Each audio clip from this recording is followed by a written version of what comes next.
Next बच्चों आपके पास बहुत बहुत इंपॉर्टेंट प्रूव है कि बीटा फंक्शन को गैमा फंक्शन का जो रिलेशन है इसके इक्वल प्रूव करना है कि इन दोनों के दरमियान जो रिलेशन होता है। लास्ट लेक्चर में इसका सिर्फ फॉर्मूला करवाया था, आज इसका प्रूफ भी मैं आपको करवाऊंगी।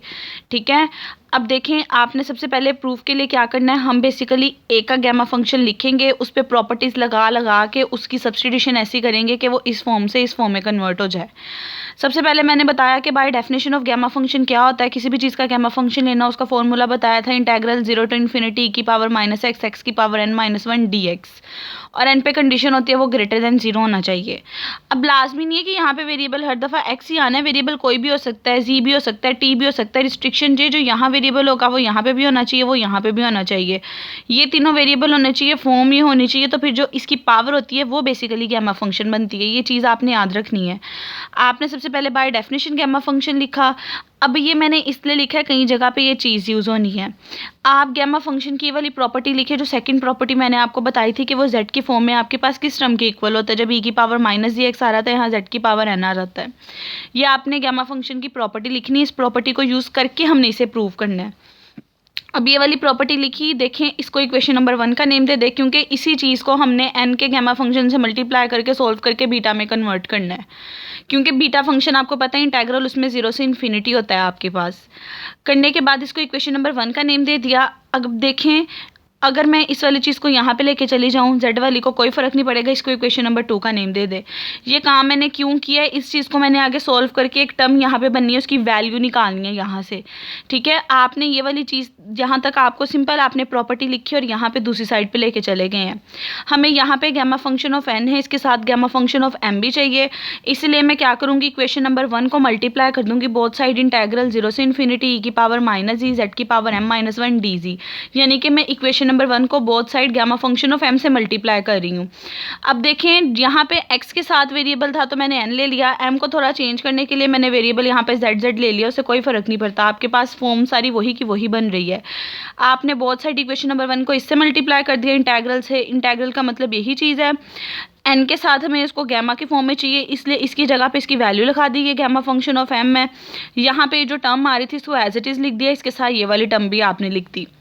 अब अपनी आसानी के लिए आप क्या करें, इंटेग्रल सारे एक साइड पे फिलहाल कर लें, एक्सपोनेंशियल्स की पावर सेम कर लें, z जितने आ रहे हैं उसकी पावर एक जगह कर लें और जितने x आ रहे हैं उसकी पावर एक जगह पे कर लें। करने के बाद अब हमने इसे इस फॉर्म में अरेंज करना है कि एक दफ़ा z वाली चीज़ें कर लेंगे, एक दफ़ा x वाली चीज़ें कर लेंगे। ठीक है, ये काम हम क्यों करें, क्योंकि हमने बेसिकली बीटा के फॉर्म में लेके जाना, और बीटा का फॉर्मूला आपके पास ये होता है, यानी वहाँ पे ऊपर हमें x चाहिए, नीचे भी 1/x+1 की फॉर्म चाहिए। इसलिए हम क्या करेंगे, x वाली टर्म देख के जहाँ जहाँ x इन्वॉल्व हो रहा था, पहले तो जहाँ जहाँ z हो रहा है, यहाँ z है, यहाँ z है, यहाँ z है, इन तीनों को कंबाइन करके ब्रैकेट में लिख लिया। उसके बाद जो रिमेनिंग x था उसे बाहर लिख लिया। अब आपने जब इस चीज़ को कॉमन लिया था, आपने देखा था यहाँ e के साथ z की पावर में e की पावर में माइनस z के साथ 1+x आ रहा है और z की पावर m+n आ रही है। ठीक है, अगर आप इस चीज़ को गौर करें, आप इसे कन्वर्ट अब कैसे करोगे, इसकी वैल्यू कैसे निकालोगे, इसकी वैल्यू निकलनी है आपकी बेसिकली इस इक्वेशन से, क्योंकि ये वाली इक्वेशन इस इक्वेशन टाइप की है, यहाँ पे भी एक्सपोनेंशियल की पावर है, यहाँ पे भी एक्सपोनेंशियल की पावर है, डिफरेंस ये आ रहा है, यहाँ पे z है, यहाँ पे x है। मैं इस टर्म को यूज़ करके इस टर्म की वैल्यू निकालूंगी। रफली मैंने इसको यहाँ पे लिख लिया, मैंने लिखा रफली कि इंटरचेंज करें अगर x और z को आपस में, क्योंकि हमें यहाँ पे बेसिकली x है, यहाँ पे z चाहिए। मैंने सबसे पहले स्टेप में क्या किया, जहाँ जहाँ z और x आ रहा था उसको इंटरचेंज कर लिया, तो ये वाली फॉर्म बन गई हमारे पास। अब देखें यहाँ पे z के साथ 1+x है, यानी x की जगह हमें 1+x चाहिए, बोथ साइड में रिप्लेस कर दूंगी, x को x+1 के साथ रिप्लेस करने के बाद एक्सपोनेंशियल की वो फॉर्म बन गई है, लेकिन z के साथ सिंपल n-1 आ रहा है। नेक्स्ट स्टेप में जहाँ जहाँ n आ रहा है मैं उसे रिप्लेस कर दूंगी m+n के साथ, ताकि ये वाली टर्म बन सके।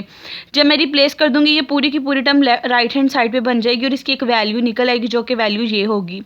नेक्स्ट स्टेप में आप क्या करोगे, इस पूरी की पूरी टर्म की जगह पे इसकी वैल्यू पुट कर दोगे। वैल्यू पुट करने के बाद जो कांस्टेंट है उसको बाहर निकाल दोगे और ये बीटा फंक्शन का फॉर्मूला बन गया है। इसकी जगह लिख दोगे, बीटा फंक्शन की सेकंड प्रॉपर्टी थी कि बीटा फंक्शन इसके इक्वल होता है, इसकी जगह बता दोगे कि ये बीटा फंक्शन का फॉर्मूला था, जो m+1 था उसे इस साइड पे ले जाओगे, तो यहाँ से आपका जो है प्रूव वो कंप्लीट हो जाता है। सिंपल इसके अंदर आपको पता होना चाहिए गैमा फंक्शन की आपके पास बेसिकली प्रॉपर्टी क्या होती है। z वाली प्रॉपर्टी लगानी थी, जो मेन पर्पस था, 3 स्टेप थे। z वाली प्रॉपर्टी लगानी थी, z वाली प्रॉपर्टी लगाने के बाद गैमा फंक्शन ऑफ m से मल्टीप्लाई करना था, करने के बाद ये जो इक्वेशन थी यहाँ से इसकी वैल्यू निकाल के सिंपल पुट करनी थी, तो आपका प्रूफ कंप्लीट हो जाएगा।